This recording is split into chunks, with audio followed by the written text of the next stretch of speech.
Chuck, you know, TSA is sort of part of our vocabulary as we travel, but I think we need to be reminded of its integral role in travel safety. Well, TSA is important because most people think of TSA, think of airport security checkpoints only. And what people have to understand is it covers rail, ports of entry for the ships, it covers pipelines for moving fuel all across the country. Anything that moves falls to some degree under TSA's responsibility and overwatch. Well, we will focus, of course, on our role as passengers because that's what we're all here talking about at the Travel Club today. But let me ask, is there anything that you feel or you'd love to tell us passengers to do so that we facilitate a smooth check-in? The most important thing is to check your bag twice before you go. It's unfortunately, we have the highest detection rate for firearms in Atlanta in the country. And the common response from passengers is, oh, I forgot it was in there. And so the classic was a 87-year-old grandmother was flying with her grandson who was 10 or so, and the parents packed his bag, but there was a handgun in his bag. And so everybody needs to check their bags and make sure all the rules are followed. Okay. Now, TSA PreCheck has been a great program for so many of us. Let's remind people who don't know about it, and let's also talk about how they enroll. Okay. Enrolling is pretty easy, but the program is designed to get what we would call trusted travelers, people that we know are, based on their history and all, don't pose a significant threat. And so, real simple, you go to tsa.gov, you fill out an initial application, and then you'll get notified of that it's been processed. You can go back into tsa.gov, put in your area or zip code, and the zip code will tell you where the closest place is to go and complete your enrollment. Right, so there is a fee. There is. And it's a 5-year program? 5-year program for $85. And I just checked to see when mine was, going to be expired, and easy enough to do once you've got that key, traveler number. All right. Now, what's the status of Real ID? Well, Real ID is still coming. Congress continues to slip the date. And so I would say it's until, I believe it's now in 2025. And so what they want to do, I would say, is look again at tsa.gov, where you can get all your questions about travel answered and get the exact date. Okay, and we've mentioned your tsa.gov. We're going to make sure that's our best resource to get our information. It is. Sounds wonderful. Okay. We're ready to hear your presentation. My pleasure. Thank you. Well, it is really great to be back in South Carolina, and I say that because on or about January 2nd of 1974, after coming back from Korea, I signed in at Fort Benning, now known as Fort Moore, and I'm going to a short course and then to Fort Lewis, Washington, and the young officer there says, "Here's your new orders." I went, "Huh?" He said, "Yeah, you have to be in Columbia, South Carolina tomorrow." And so I came up to Columbia and was responsible for the next 3 years for Army recruiting for all of South Carolina and the 17 counties down the Savannah River line. So as I was talking to somebody earlier, and I said, yep, I was here when Interstate 95 ended in Hardeeville. Anybody remember that besides me? Oh, thank you. So I've been here and I've covered most of the state, but it is good to be back here. We'll try to get through this. One of the things, I taught time management a lot, and one of the things I know is if you start on time, you're expected to end on time, and so I will make sure that we get done by 3:30. Well, first of all, the question is, what's the mission of TSA? I'm assuming you all know how to read. I do not read slides. What's missing from that mission statement if you look at it?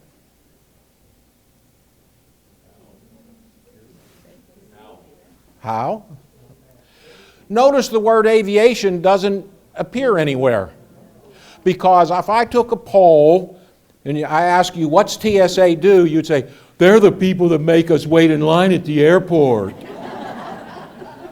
That's true, But we do a lot more than make you wait in line at the airport. And so our job is to ensure the safe movement of people and goods throughout the United States. So when you think about the port in Savannah, we have oversight of that, along with a lot of other people. So you have airports. If you put gas in your car, we have oversight of the pipeline that moves the fuel from the refineries. So we do a lot of things. This is just a little timeline about how we started. Obviously, 2001, 9/11 was the key. And that doesn't seem long ago, does it? But yet, about 3 weeks ago, we had a new class of officers we were training, and I asked them, how many of you were born after September 2001? Every hand went up. Yeah, I'm really old. Okay. But 2001 we started, and we started to federalize airports. 489 airports across the country fell for the first time under the federal government's control. We in Atlanta have oversight of all the airports in the state of Georgia.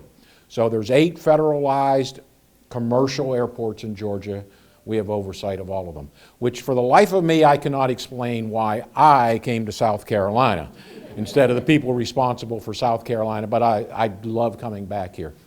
And then in 2003, Homeland Security Department was formed, and that was one of those great government projects that we can run the federal government on, $4 trillion, so we'll put everybody in one department, and now we'll spend $6 trillion. But we fall under the Department of Homeland Security. And in looking at that, I said we're responsible for a lot of different things, and here's an example, and you may not even think of them all. Rail lines. Yeah. So when they had a few, now probably a year ago, that big disaster up in Ohio, we sent people up there to help with the investigation and see what went wrong. And of course, Norfolk Southern's headquartered in Atlanta, and so our compliance people spent a lot of time at their headquarters. Fuel pipelines. Probably the other one that most people don't think about is the Federal Air Marshals. Federal Air Marshals are a part of TSA. Don't tell them. They think they're special. There aren't any former Federal Air Marshals in here, are there? But no, so they fall under us too. And their primary responsibility is to make sure that nothing goes wrong on the plane. You might be surprised. There's some strange people that fly once in a while and do strange things, and so their job is to make sure that nothing happens with them. You never know who they are. But as an example, and you'll see this sometimes in news where somebody was sitting in a seat and he refused to give up his seat and switch seats because so the husband and wife or the husband and wife and the baby could sit together. There's a pretty good chance the person they were trying to get to move was the Federal Air Marshal. Now think about your safety on the plane. Would you rather the Federal Air Marshal be on an aisle seat or on a window seat? Yeah. Unless you're the person doing the bad deed, then yeah, you might want them in the window. But so they're on a lot of flights, especially if it's a high-profile flight. As we enter the presidential campaign season, they will be on a lot more flights because they'll track the flights they're flying with where are all the political candidates? What planes are they on? And of course, the primary candidates will be on some private jet, but all of their other people are flying around, so they'll be monitoring those flights for sure. General aviation, our biggest role of the general aviation, just as information, is to inspect the aviation flight schools. Are they keeping correct records? Have they properly cleared the people to learn how to fly? Why is that important? Well, think about it. Where did the people that flew the planes into the Twin Towers get trained? Private general aviation schools. And so they go and they check on those. These are some big numbers. This is national data, but as an example, on a daily basis, we're going to look at 5.5 million pieces of luggage going through checkpoints. That's a lot of luggage. Have any of you been to the Atlanta airport in the last 90 days? 2, 3. It was a great experience, wasn't it? Oh. Okay, she lies. No, but one of the reasons I ask that is you're going to see a lot different equipment coming into airport checkpoints. The Atlanta airport at our south checkpoint, which is where the pre-check passengers go, and a lot of you were asking about pre-check, and now our main security checkpoint, no longer do your bags go through an X-ray machine. They now get a CT scan. So if the person on your right or left has gone to the doctors, gone to the hospital and had a CT scan, we do the same thing to your bags. The beauty of that is, because of the technology now, if you go to either of those 2 checkpoints, even if you are not pre-checked, you do not have to take anything out of your bag. So you can leave whatever you have in the bag, and unless it poses a risk, we're not going to ask you to remove it. Okay? So that's a big change, and that's coming. So we have that at those 2 checkpoints in Atlanta. There's more and more coming every single day. A lot of money. In Atlanta, the airport paid for the new equipment and the installation.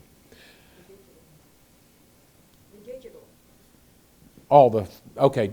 She asked a question, what about the digital? You're talking about the ID verification? Okay. Okay, so this is why I answer questions. What she's asking about is what we call, there's a number of different varieties of it, but the latest and greatest technology would be if you're flying on Delta, United, or American, you can register your passport and driver's license if you're flying pre-check. If you are, here's the screening process to show your ID. 3 seconds. 3 seconds and your ID is verified. You don't have to show a boarding pass. You don't have to take your ID out of your wallet. None of that. The other is more and more of the equipment that's coming out will not require you to show a boarding pass. You simply have to put your driver's license or passport in. It scans it and reads and verifies that you're who you say you are, and at the same time verifies that you're flying that day. So that's the latest and greatest, and it's very, very accurate. Okay, so that's coming. Is that kind of what you were asking about? Okay, good. Okay. You also see that in a month we vet 34 million people. Anybody have flight reservations right now to fly anywhere in the next? Y'all are being screened right now. Seriously. As soon as you make your reservation, we start screening you. Some of you are a little questionable. See, it's this one right back there. You're really, no. But we start questioning you and looking at records. Is there anything in your background that would be a reason that we may not want you on a plane? Let me give you a real life, honest to goodness example. On a Halloween of 2021, my wife unfortunately passed away, but it's okay. I was happily married to her for 42 years, and she was happy for 21. So a year or so, 14, 15 months later, I'm literally walking my dog through the neighborhood and run into this lady wheeling her trash can. And I said, well, when you're done with that trash can, you can go get mine. About 3 weeks later, I ran into her again. Had some wise crack to make. Now I can't get rid of her. She's there all the time bothering me. But here's the deal. Why do I use her as an example? She was born and raised in Gainesville, Georgia. As red as they come on the back of her neck. And she was married to a gentleman from Iran. Okay? A little bit of concern. Her brother is a pilot for American Airlines. Her father sells explosives.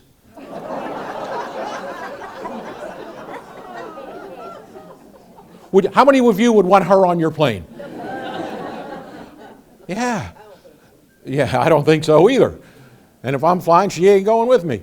But my point being that all of that, those are the types of things you might look. Are there any weird connections, strange connections that we want to uncover? So we make you safe. The vast majority of the people that fly every day are very, very safe. And so we start looking at primarily police records and things that are going on. Let's see. Well, you see about 2.3 million a day as far as passengers being screened. So it's a big operation. In Atlanta, we have a checkpoint open 24 hours a day. You have to walk through the homeless, as somebody was telling me about earlier, to get there, but that's okay. So here's the deal with what we tend to focus on. You see, that's quite an extensive list. Who would think the Atlanta airport has a 36-mile fence around it? We drive around it all the time to make sure there's no holes in it. By the way, the Atlanta airport's small. It's about 4,600 acres. The Dallas airport is about 24,000 acres.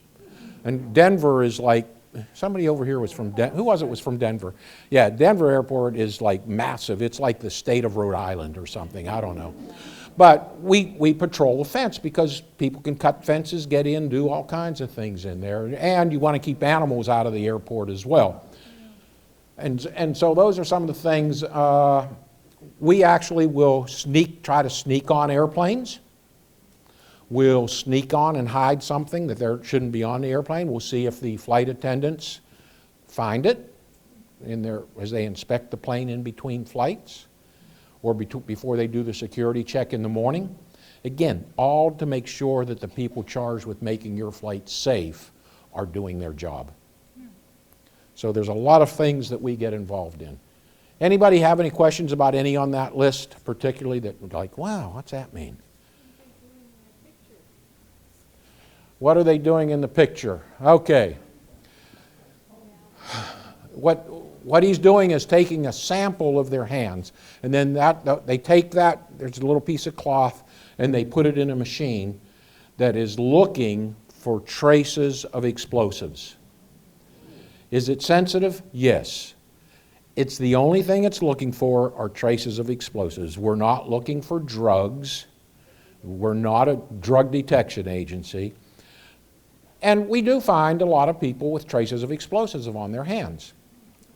As an example, if you're willing to attest to this, how many of you carry nitroglycerin tablets with you? Anybody? No. We have a healthy group. Yeah. But glycerin tablets, okay, a couple. Glycerin tablets are, heart related, right? Nitroglycerin. Whoops, that's me. Oh.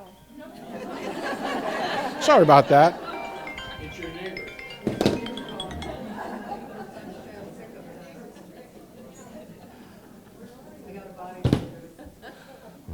Last time I badmouthed her, I guess. I don't know. No dinner for Chuck tonight. So they're looking for explosives. Because if they've been handling something, then it'll be on their hands, we'll know it, and then we'll go and we'll question them, what's going on, why do you have it? Yes, sir? I noticed that when I go through security, I have a pacemaker, so I don't go through. Some of the airports you can go through because they're safe to go through. Okay, other ones will hand check you, and they always do my hands. Is that what they're looking for? Could be. But let me talk about that in a minute. I have a slide that talks about some of the equipment, and I can answer that better. Okay. By the way, are you from the Buffalo area? Yes. Where? Oh, I'm from Rochester. Oh, Lord. No, I went to college about 70 miles south of there, a place called Alfred University. Okay. So he has a Buffalo Bills hat on. And if I was from Buffalo, I'd wear that instead of Atlanta Falcons anyhow. So that's okay. So I will talk about that. Yes, ma'am. It could be a number of things. Could have alarmed someplace if we, for some reason we cannot do a complete body scan. because of a medical issue, then we'll do that, because if they've handled an explosive, because remember, that's primarily what we're concerned with at the checkpoint, is something that would bring a plane down.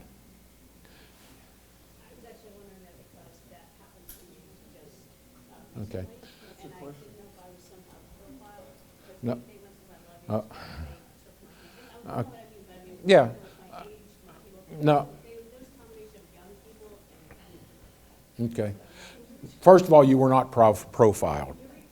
Yep. Yeah, their question was, she went through the same process about the screening with her hands being screened and such, and what would cause that. It could be anything. You could have had something in your bag alarmed. Equipment is set up to randomly select people for screening. And, you know, without being there at that exact time, it's hard to tell. One more question and then we'll move on a little bit. The question is international screening for departures any different than domestic? And the answer is no. A risk is a risk is a risk, and so we're going to make you safe, whatever.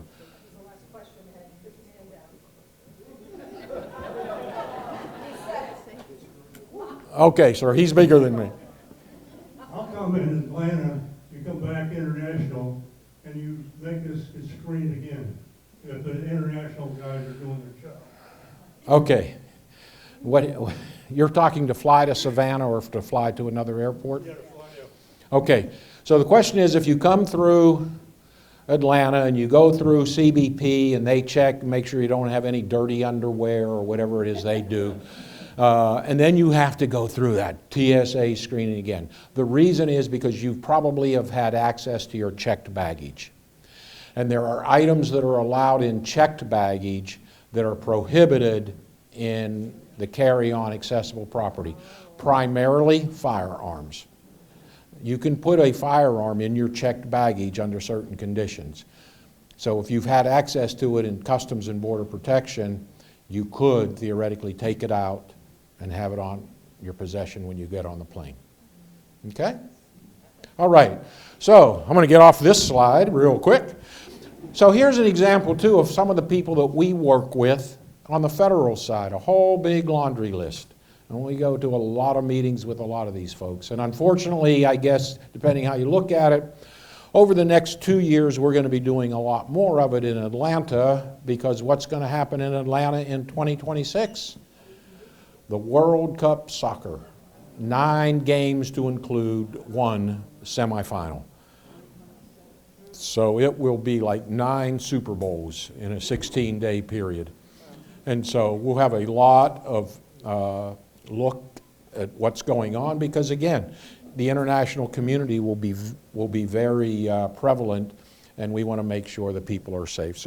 So we just look at all these different agencies and organizations and deal with them. At the state level, there's also a big focus. You'll see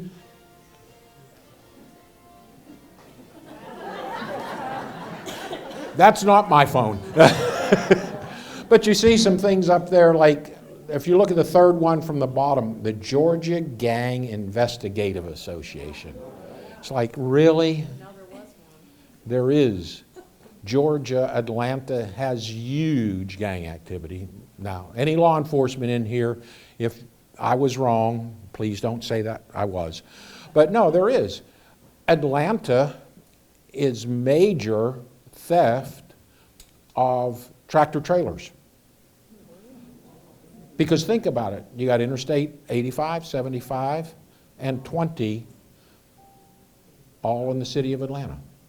And so a lot of gang activity. It is so, I don't know if it's bad or funny. The Bloods and the Crips have conventions in Atlanta at the same time. Yeah. Fortunately, they don't fight at that one, but we do try to stay on top of what's going on to minimize the risk with our planning.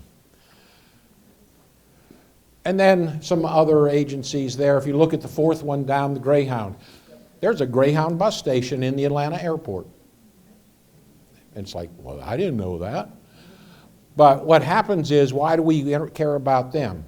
let's be honest, the type of people that are going to get on a Greyhound bus to go to New York City are probably not the same people that would fly. And so it's a good source of information from other parts of our community. So we'll interface with the people that work there, just as intelligence gathering so we can perform our job. Not to profile, but if we know something's going on in the area or there's groups planning something, we want to be prepared for it at the airport terminal. And like any other location, rail, police, there are, I believe it's 5, 6 different federal law enforcement agencies in operation in the airport. And TSA is not one of them. We are not, let me say that again, we are not a law enforcement agency. We have no authority to arrest anyone, nor do we have the authority to detain anyone. We are an administrative agency. That's why when you're trying to fly, I can look in your bag. It is not an unlawful search because I am not law enforcement. If we find something incidental to our administrative search that is in violation of a federal or state or local law, then we notify law enforcement and we are done. It's up to them. Okay? Now, our federal air marshals are law enforcement, but their jurisdiction is on the aircraft.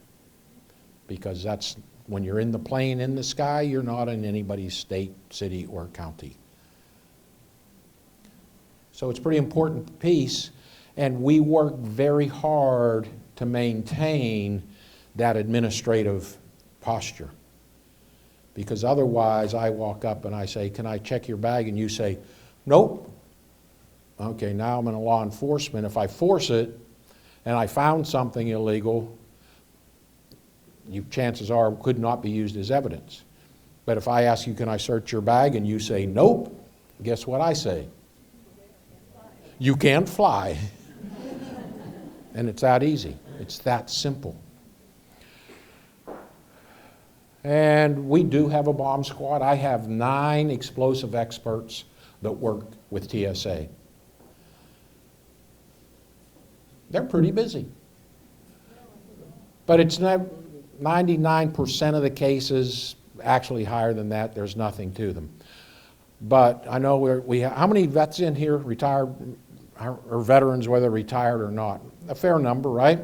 If you go to almost any military base, you'll find a wall plaque that says, complaint department, take a number.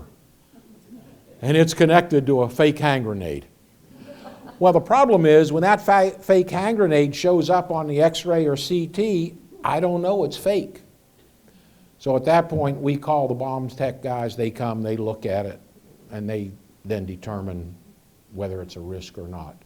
Occasionally, we have instances where something does happen that really gets the hair on the back of your neck to stand up. Let me give you an example from 2006, because I think it's funny, but it wasn't at the time. So we're checking bags in the check baggage system. That looks strange. So we called the bomb tech, and the bomb tech went,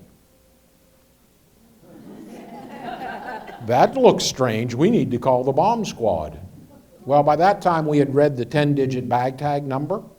We knew who the passenger was. So we go and we find the passenger. He was an airline pilot. He had just bought his own aircraft out in Texas, and he was going out to Texas to pick it up.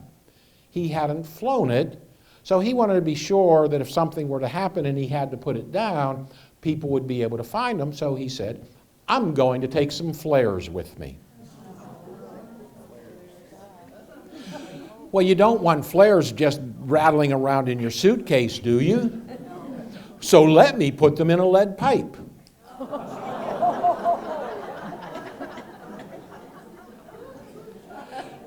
And then they could slide out of the end of the lead pipe, so what am I going to put on the ends? Oil. A cap. I have created a pipe bomb. That's the guy flying your plane. I was just going to say he's going to fly the plane. Oh, God. So, needless to say, by this time we had gotten the bag with our little robot, taken it out, put it in the back of this thing, and he comes down and tells us what it is. He's very embarrassed.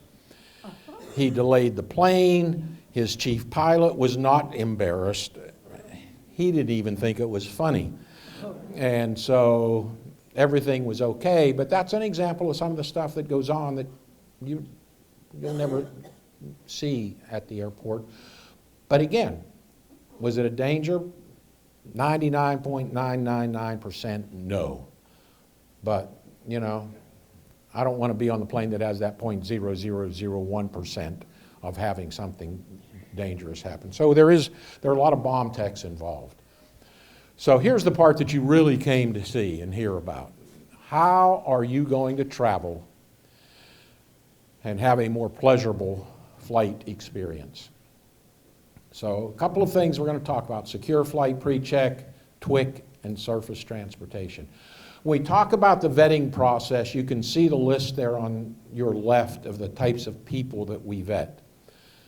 TWIC is a transportation worker identification card. Every truck that goes into the port of Savannah, the port of Charleston, Jacksonville, every driver has to have a background check. And they are issued a TWIC card, federal government photo ID that authorizes them to go in the ports. Okay? Airline employees, airport employees, and all get screened as well. In the Atlanta airport, nearly all, I say nearly all, there are a few, police, fire, the vast majority of the people get screened when they go to work. And we find things they shouldn't have with them. And when that occurs, in almost every case, their employment is terminated on the spot. So just about every country or every airport in the country is doing that now. There was a long period. There was no requirement to do it, but based on circumstances, airports have made that a high priority now. So you can rest assured that most of the 90+% of the people actually get screened. So let's talk about the first item up there, secure flight. Remember I asked you to raise your hand if you have a reservation? Every morning I get a list of everybody in the country that is flying for the next 3 days. And yeah. Fortunately, computers read much faster than I do. But we use that data to figure out how many people we're having flying in which hour and all of that. And then there's some other methods we use to predictive data. But when your names get on that list is when we really get to the down and dirty screening. Some of you have probably shown up at the checkpoint and they tell you, for whatever reason, that you're going to have that additional screening that was asked about. It could be random. One of the things that happens is you could have a name match to somebody who is not so trustworthy, right? And so what happens is you make a reservation, somebody with your same name has a reservation, and they have an extensive history of poor behavior. Your name is you're probably going to get selected for additional screening initially. If that, does that happen to anybody in? Okay, 1, 2, 3. Okay, would you like to be able to solve that? Okay, so here's how you're going to solve that. You're going to go to tsa.gov, tsa.gov. You can look there, or the better way is when you make the next travel reservation, either of the two, you can request a redress number, R-E-D-R-E-S-S. And you fill out kind of a family history.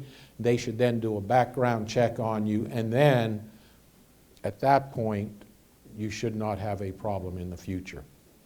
In his case, he'd be the one guy that has the problem still. How long ago did you request it?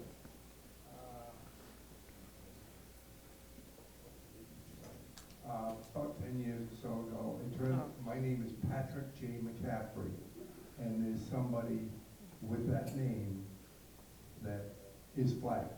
So I have to take my passport and everything else, even if I go domestically. Okay.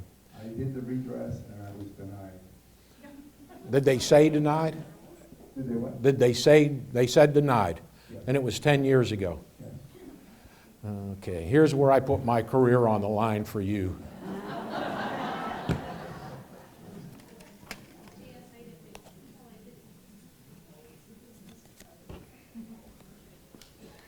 If you want, send me an email with your personal information, and I will see if I can help you out. Assuming she says you're trustworthy. Oh, now I see the problem. She's not so sure. Okay. But, you know, we try to do that. We're, again, trying to keep you safe. The TWIC we've talked about. Surface transportation, we just check people that are same thing, ensure there's no risk. So the big one that everybody wants to know about is TSA PreCheck. Should I spend the $85 for 5 years? No. You want to spend $100 for 5 years, and the reason is you want to enroll in something called global entry. Because if you enroll in global entry, it's $100 for 5 years, and you get PreCheck. You just use your global entry number for your trusted traveler number and get the same benefits. Yes, ma'am. I totally agree about the global entry. I'm so excited to get it, but I haven't gotten it. I applied 6 months ago, paid for it, and can't get an appointment. Okay. They don't have one within hundreds of miles, and it's been 6 months that I keep checking. Okay. So how do you get a global entry interview appointment? Okay. Do you fly a lot now? Do you travel much? Not currently. Okay.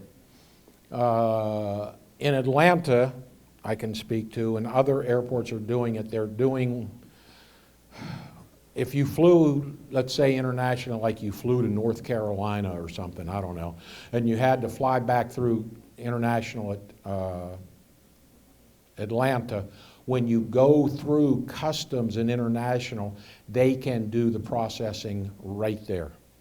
The other is in Atlanta now, they are doing screening for global entry 7 days a week, and they've expanded the hours. So they realize it's a problem. I don't know where the closest place here would be, probably the Charleston or probably Charleston Airport. We had to go to Memphis to get our interview. I'm sorry? We had to drive all the way to Memphis to get our interview. Okay. Let me, Should we bring our global ID card with us? yes. If you're traveling in May, take it with you. Are you flying back through Atlanta by chance? No, Washington. Where? Washington. Okay. When you get to customs in Washington, see if they can do what they call enrollment on entry. Listen, we're enrolled now. Okay. Doesn't we have to go all the way to Memphis? Okay. I'm in the same situation. I have an old global entry card that's expiring in March, this month. And I applied a number of months ago, and I go and check the site every time, and they say they're really having a problem.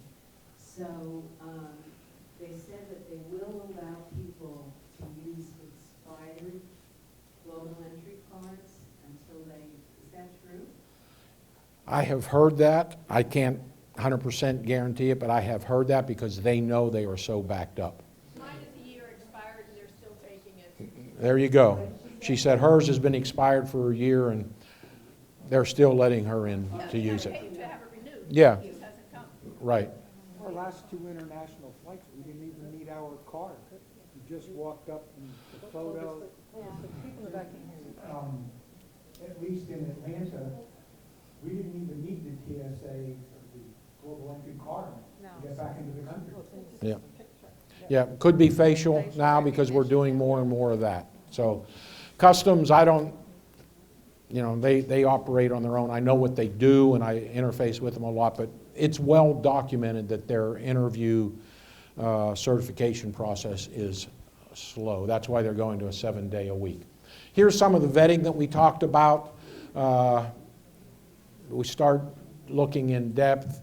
When you go through security, you'll see a lot of TSA agents there. Some are trained behavioral detection experts, and their whole job is to look for behavior that is erratic and might depict something going on. We've had cases where our officers that are verifying ID have picked up people with the wrong ID. They'll pick up people transporting ladies for business other than which it is intended. I just read an article 2 days ago, an officer in another airport, 2 young girls that were like young teenagers were being smuggled out of the country. So a lot of those folks that are standing around, that's what they're really doing, is looking for what type of behaviors should we be concerned about. In this area right here where it says standard screening and enhanced screening, the standard screening, again, it talks about taking things out of the bag where it says must divest right there. If the checkpoint has CT technology, you do not have to take the items out of your bag because it's just like screening somebody for a medical illness, the exact same technology. 90% of all the CTs in the world are produced up in Peabody, as they say, Peabody, Massachusetts, by a company called Analogic. And so it doesn't matter if you're getting a CT scan for a broken leg or we're using it, it's the same exact equipment. And then enhanced screening. So the questions about why are you selected. We do have a randomness built in, and it changes. Some days that random screening could be, and it changes by hour throughout the day. So if you're selected electronically by the equipment for additional screening, you're going to get that. It might be just that swipe of your hands to look for traces of explosives. It might be a pat down. It might be, looking into your bag, and those change every hour. And we don't determine it. It comes automatically. We get a list of what it is for the day. And again, because we don't want the bad folks that might be trying to do something to know the rules. When I said the bad folks, no, I'm not. I'm not going to say what I was going to say. I have some friends from my military days, one of which was a bodyguard for King Hussein of Jordan, and he had shared some stuff with me that I don't want to say. Let's see. Again, there's some exemptions. Here's one where it talks about here, adults 75 and over. So even if you don't have pre-check, if you're 75 and over, there are certain considerations that you're given. You don't have to take your shoes off, as an example. Now, the question we get most often from folks that are my age, I'll be 76 in June, the question most often has to do with pacemakers. And we heard one of those questions. This item right here is a walk-through metal detector. What do you, this is a test question. This is if you went to college in North Carolina and you don't get it right, it's okay. What do you think a walk-through metal detector detects? Metal, yeah. Okay. What do you think are in pacemakers? Metal. It's a big magnet, right? Well, if you got a pacemaker and you walk through a big magnet, that's not a good thing for your heart. And so you can decline to go through that walk-through metal detector. If there is other equipment here, it's going to look something like this. We call it advanced image technology. It is a microwave scanner of your body. Now, everybody, oh, I don't want to go through that.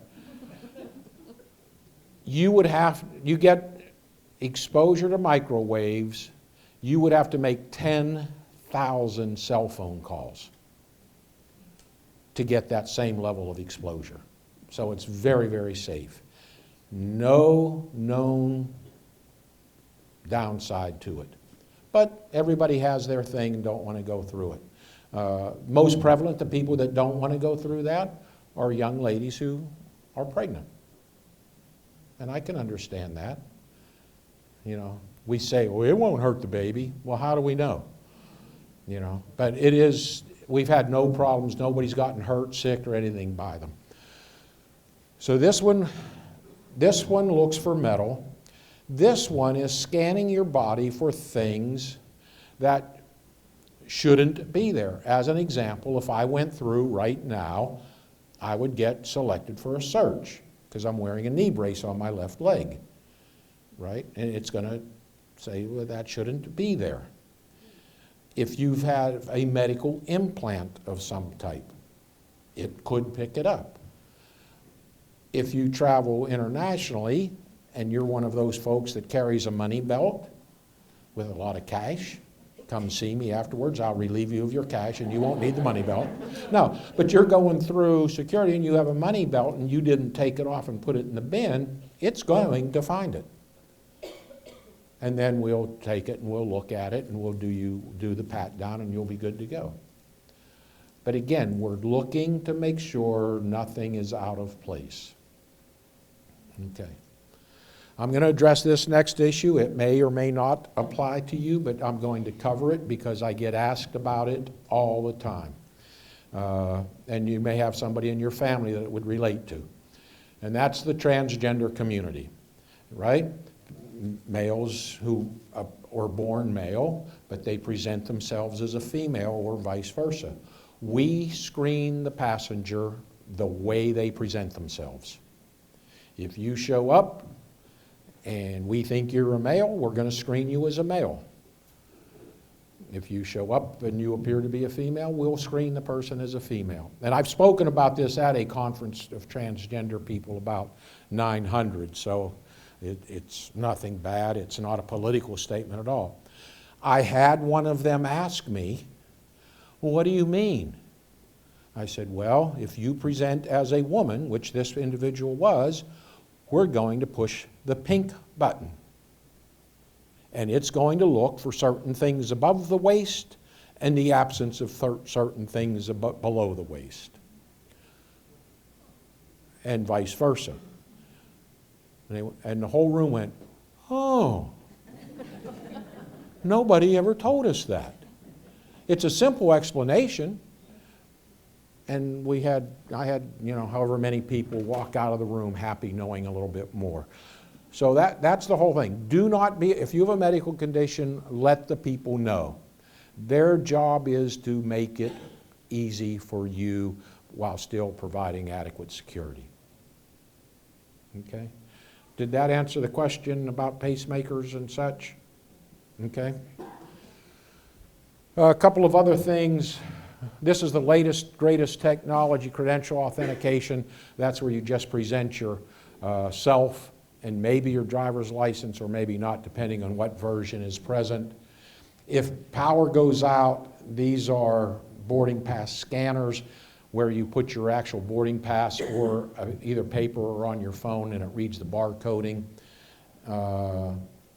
That's the CTs, X-rays. That's where they stick the little piece of paper that it says, is there any explosive in there? And let me tell you how sensitive they are. I don't know how big the pool is here, but if you know anybody that has a 25,000-gallon swimming pool in their backyard. Anybody know like that? Know anybody with one of those? Nobody? No. Really? Wow. I thought everybody's hand would go up. But if you do, and I put a teaspoon of salt in that pool, and I calibrate that machine to look for salt, it will tell me there's salt in the pool. So it's very, very sensitive. Others sometimes with liquids, this is where our explosive experts can run tests and give an on-the-spot analysis of what the liquid or material is to get a more in-depth look as to whether it is safe or not.